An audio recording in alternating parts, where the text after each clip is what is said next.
Hey, everybody, welcome to Empowerment Sessions with yours truly, Philip Suber. Now, this podcast is meant to empower the authentic version of you to impact the world around you like only you can. So, before we get into our conversation, if you haven't already, please take a moment and subscribe. Hit that subscribe button and also share with someone that you know. All right, ready? Let's go.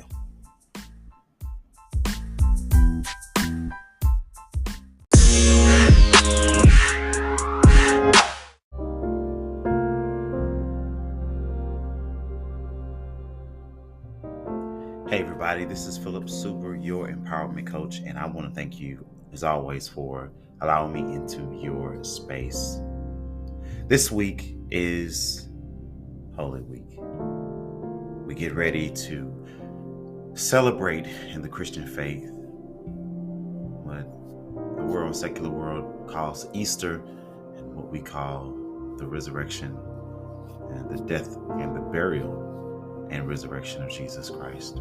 And it is such a spectacular, amazing time of reflection when you really consider the story of Jesus, the Christ, the Son of God, being crucified, literally nailed on a cross.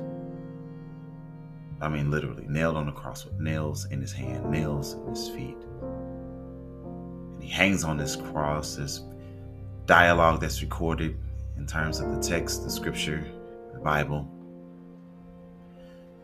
And he gives up the ghost, meaning he relinquishes his spirit to God. And he dies on his own accord. And he is then buried in a tomb that was borrowed. You ever consider that he's buried in a borrowed tomb? In other words, like I won't need this for the full term. I just need it for a few days, and then we can return this tomb back to its original owner. And so that's a powerful statement, and there's a reason why I'm walking through this story. And afterwards, he is resurrected. He is resurrected, and the Bible records in the book of John that, specifically John chapter 20 and 21, that Jesus shows himself after he has been resurrected from the dead. And he shows himself to his disciples on numerous occasions and to others, including Mary Magdalene. So he shows himself and people begin to see him. And through the course of dialogue and interaction, they recognize him. And I've looked at this text. I had the privilege of ministering from John chapter 21 a few weeks ago at my church. And it was an interesting text to preach from because there's so many dynamics in it, so many points that are relevant as it relates to where we are in our current reality. And that's the amazing thing about the Bible, is that these texts are written, some would say they're ancient historical texts, but the meanings, it is still living in the sense that it speaks today. It speaks wherever you are. It speaks to your situations, to your perceptions, to your processes of thinking. It speaks to your emotions. It speaks to your well-being and the significance of who you are as an individual here on this earth with purpose and validity. It still speaks. It speaks, and it speaks volumes. The Bible is not just a source for you to find some motivation. No, there's healing in these texts. There's restoration in the text. There's wisdom. There is rebuke. There is exhortation. There is correction in the text. There is warning in the text. It is a living word. And so proof of that it's living word is a lot of the things that I come with in terms of each session that we talk about. It has basis from these scriptures, from the text, from the Bible. And it's not it's a coincidence. No, it's something that has stuck out to me and that has become real to me, that I've understood the very significance of as it relates to truth, as it relates to life. And sometimes these truths are challenging.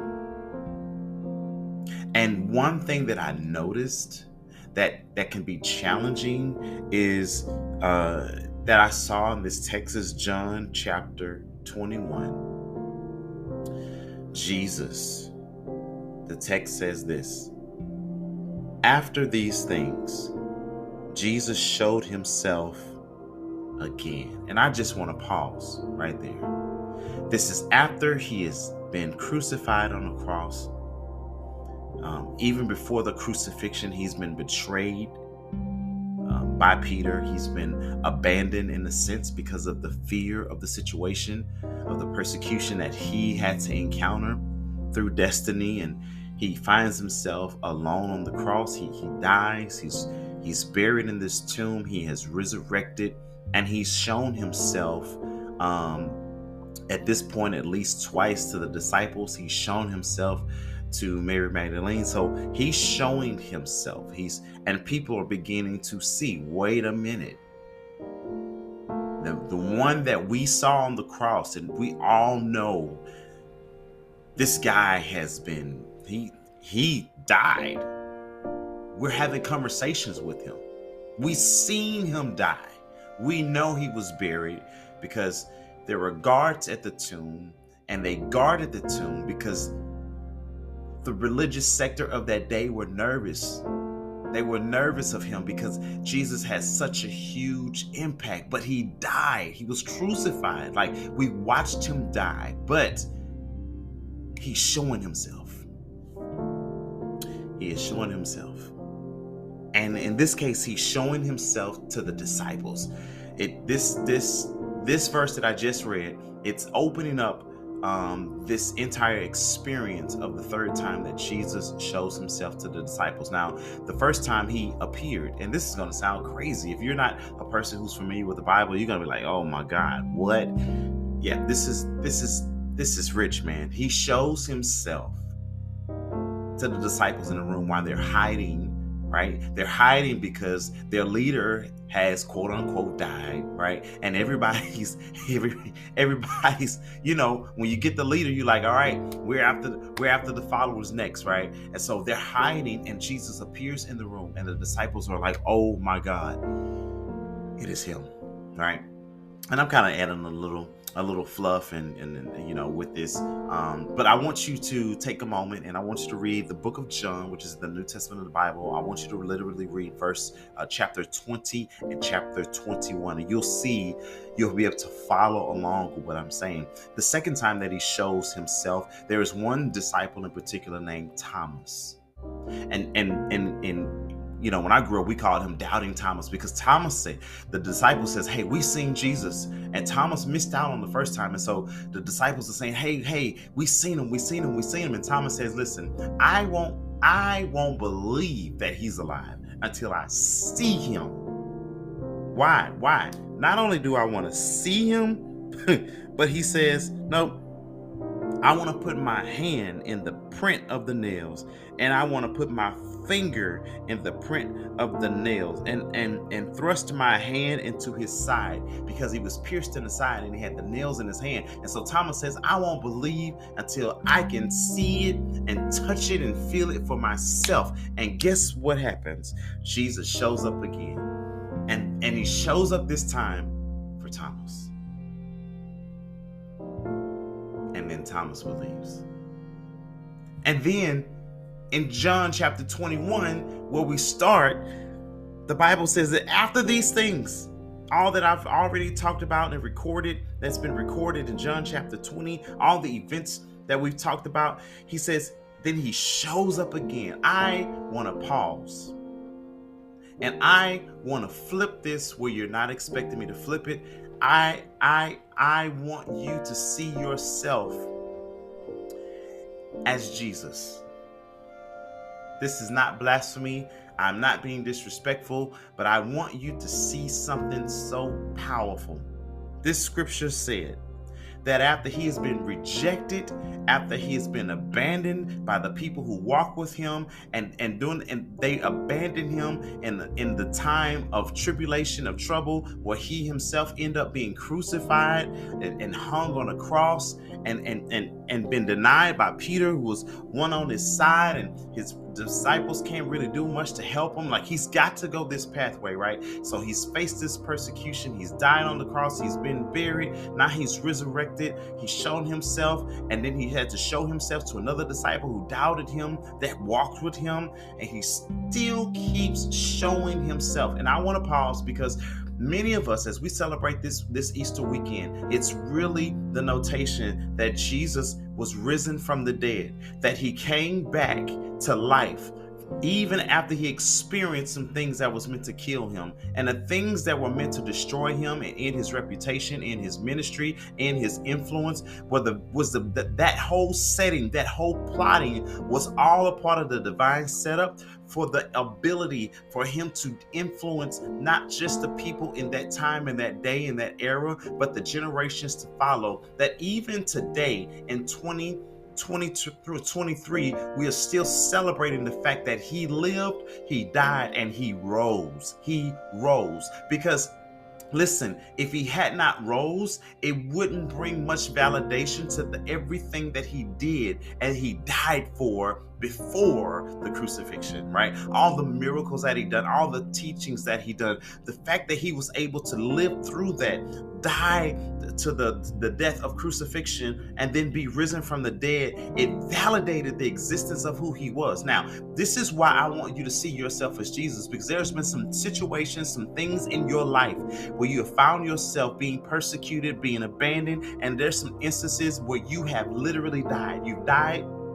to maybe dreams. You've died to maybe the passions of your life. Maybe you've died to the hope of certain aspects and certain things being able to come to fruition in your life. But through the process of you living, you found yourself having been resurrected from divorce, having been resurrected from bankruptcy, having been resurrected from depression. You come back from the things that were designed to literally take you out. And because you have come back from it, there are people in your life who are amazed, and they won't believe the things that you've been through until they see the scars from what you've been through.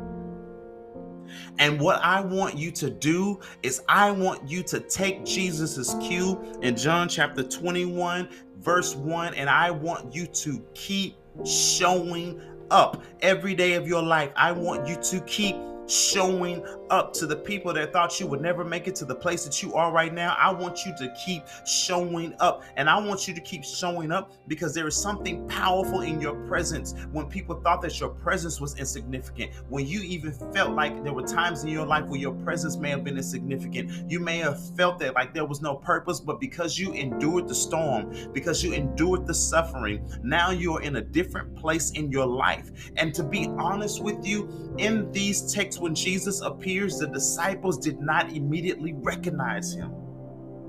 So not only do I want you to see the consistency of Jesus showing up even after the resurrection and knowing the power of his presence, that him showing up was changing and shifting the paradigms and the perspectives, and also bringing into recollection to their memory the validation of the things in which he had already taught them and showed them and spoke to them and told them. Now they're remembering these things, just like people are remembering that you once had hope, and even though you experienced a setback at some point in your life, you came back from it, and they're reminded every time they look at you. They're like, I always knew that she was a woman of strength. I always knew he was a man of strength. I always knew there was something great about him. There was something different about him. Why? Because you keep showing up even after you have endured the things that you've endured in your life. You keep showing up. But here's a powerful thing about this, that when you show up, the only testament to your past is your scars, not your personality, not your presence. There's no negativity in your presence. No, show up differently. Show up healed. Show up restored. Show up revitalized. Show up re-energized. Show up with passion. Show up with purpose. Show up with the audacity to say that the very things that thought they were going to take me out didn't stand a chance. It was all about the process to perfecting who I am as a person. I want you to keep showing up. And I want you to understand that I am not asking you to show up bitter and resentful and hateful. I'm not asking you to show up with tons of unforgiveness in your heart, with grudges. I'm not asking you to show up thinking that the whole world owes you something. No, I'm asking you to show up in the beauty of what it means to be whole, what it means to be processed through hard times and experiences in your life, but come out stronger, wiser, better, and even better looking. Show up and keep showing up. Why? Because the next generation, and even there are some people in your current generation that are relying on you to show up, and they don't know they're relying on you. They don't understand that your presence is so significant. They don't know that y'all are going to have conversations, that you're going to be able to share things with them that's going to totally shift the trajectory of their lives. They don't understand that you're going to spark something in them that's going to give them purpose, that's going to reignite them. Why? Because people who have been through and have been strengthened by struggle, they have a different level of strength that they can impart to and refresh someone else with, because they have endured, they have processed. Don't you deny your crucifixion moments. Don't you be ashamed of your crucifixion moments. Don't you be ashamed of the things that you had to crawl out of bed and wrestle through just so you can show up. No, I want you to show up. And I want you to know that the reason why those things were so powerful in your life, those things were so impactful in your life, is because they were intentionally designed to keep you from showing up. And every day that you get out of bed, every day that you show up to work, every day that you show up to church, every day that you show up for your family, every day that you show up in the day-to-day happenings of your life, you are present and you are focused and you are right there in the mix. I want to tell you that it is powerful. And oftentimes, our presence is more powerful than what we realize. Oftentimes, our presence is more powerful than what we realize. And I want to tell you, you show up right, people won't be able to recognize you. They won't be able to recognize you until they hear something in your voice. They'll hear an authority in your voice. It's like, wait a minute, is that the same person? They look different. And some people won't believe in, no, they can't be the same person. No, I don't believe it. I don't believe it. But I want you to show up. I want you to show up, and I want you to dumbfound the people who don't believe. I want you to show up every day of your life. Show up. You know, Easter is not just about the fact that Jesus was resurrected from the dead, but it was the proof. It was the example. He was the pace setter. He was the forerunner for all of us, that we would understand that through the same power, the same life source that resurrected him from the dead, that we have the ability to accept that same life force. We have that ability to accept that same power and allow it to work in us to help us resurrect from the things that life has offered us that has been set to shut us down. You can live again. You can live again. You can be restored. You can be healed. You can find your passion. You can relive that dream. You can bring those things to fruition, to manifestation. Yep, you can do it. You can do it. Keep showing up. That's what I want to share with you today. Take a moment from Jesus. Take a page, a note, a line from John chapter 21. After these things, after everything that has transpired, Jesus keeps on showing up. Put your name right there. That after everything that I've endured, I want to pause for a moment of gratitude, and I just want to thank God that He allows me to keep showing up, that He has preserved me and kept me from the things that I thought I was certain that thing was going to take me out. But He's graced me to keep showing up, and to show up and be able to tell someone, put your hand in my hand. You can feel the imprint of the nails that was once there. Put your hand in my side so you can feel the place where they pierced me, so that you can know that although I look different, I have the scars to prove that the fact that I'm here is proof that I endured the storm. Listen, if you're facing a hard time, I want you to know that hard time was not meant to take you out completely, but it is an opportunity to process you. It is an opportunity to mature you. It is an opportunity to realign you. It is an opportunity to develop you, almost as if a person is in the gym and they are lifting the weights. And as they continue to lift the weights, you get to a certain point where it begins to burn. It begins to hurt. Why? Because now it's developing muscles that have not been developed, that have not been used, that haven't been put to work in a while. And it's developing, and it's hurting, but it's developing. It's burning, but it's developing. And I want to tell you that it's not about, oh man, I can't endure it. I gotta stop. No, it's about you enduring it. It's about you outlasting the pain. It's about you outlasting the hurt, so that in the end you can flex and you can show off. Look what I developed by enduring the hurt. Look what I developed by enduring the pain. Look what I've become. Look how beautiful my structure has become. My biceps has become. Look at the strength that I've developed. Now I can do what I could not do. Now my body is in a better condition than what it was formerly, because I've been able to endure. So keep showing up. Endure, so that you can show the world that, yep, there's hope. Because somebody needs to look at you. Somebody needs to look at you and say, man, if they did it, I got hope that I can do it. And it's not saying anything bad about you.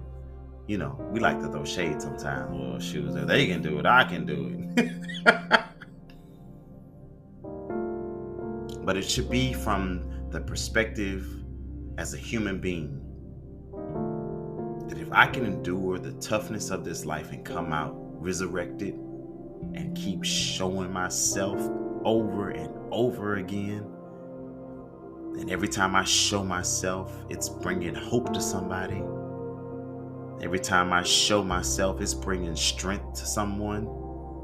Every time I show myself, it's bringing life to someone who figured and just almost gave up. Now they're like, man, if they can do it, I know I can do it. I know I can do it, because you are living proof that you can live again. You are living proof. So to my sister that's listening, keep showing up. I know that you still have some scars from what you endured in your past. Keep showing up. Somebody's counting on you to show up. To my brother who's been wounded and has also wounded others. To my brother who is confused and trying to find his pathway. To my brother, don't get caught up in the stereotypes of what society says that you are. Don't get caught up in the definition of what other people think about you. To my people, to this race and the diverse inclusiveness of humanality that wraps across all cultures, social, economical backgrounds, and races and nationalities and languages. Keep showing up. Keep showing up in love. Keep showing up in hope. Keep showing up healed. Keep showing up restored. Even if you're in the process, don't negate the process. Keep showing up so that every time you show up, you keep showing up better than the last time they seen you. I hope that this session has brought some joy, some purpose, some realignment to your life, some restoration as it relates to your vision and how you see yourself. And I pray that it is giving you strength to not quit, but to persevere, motivation to keep going, to keep moving forward, to keep showing up. We'll talk next time.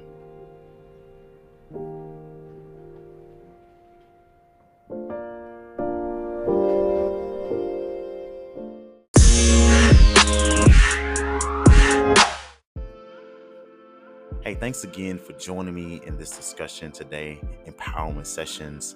I really appreciate and hope that you did take the time to subscribe if you already haven't, and also if you took a moment to share it. If you haven't, you still got time to do it.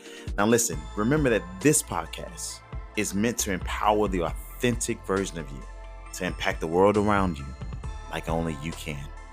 Now, you can follow me even after the podcast is over on Instagram at empowerment_sessions or at I am Philip Super.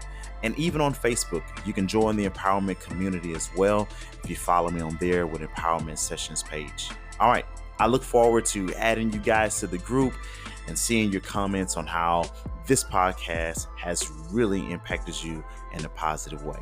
Until next time, remember, it's all about you being empowered to help the next generation.